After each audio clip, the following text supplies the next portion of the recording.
जाऊया आपण अमरावतीच्या परतवाडामध्ये तरुणींचं लैंगिक शोषण करून अश्लील व्हिडिओ व्हायरल केल्याच्या प्रकरणात आता नवा ट्विस्ट आलेला आहे। मुख्य आरोपी अयान अहमदने बॉस नावाचा उल्लेख असलेला टी शर्ट घालून पोलिसांच्याच उपस्थितीत भर रस्त्यामध्ये फटाके फोडत वाढदिवसाचा केक कापलेला होता। विशेष म्हणजे मुख्य आरोपी अयानला वाढदिवसाच्या शुभेच्छा देण्यासाठी पोलीस सुद्धा उपस्थित होते।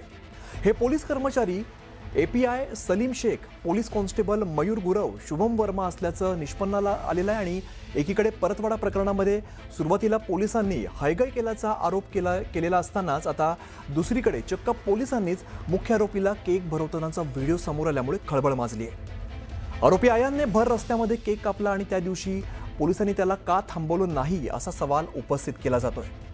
भर रस्त्यामध्ये अयानला केक भरवणाऱ्या पोलिसांवरती कारवाई होणार का याकडे सगळ्यांचं लक्ष आहे। आणि आता व्हिडिओ व्हायरल झाल्यानंतर या कर्मचाऱ्यांची अधिक चौकशीनंतर या तीनही कर्मचाऱ्यांवरती निलंबनाची कारवाई होण्याची शक्यता वर्तवली जाते।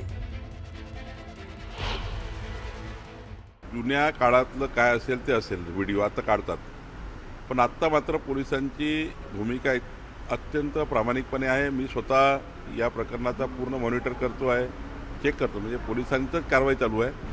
पण आम्ही रोज त्याचा तपासाचा काय झाला आहे, कुठपर्यंत आला आहे, मुख्यमंत्री याच्यावर लक्ष देऊन आहेत।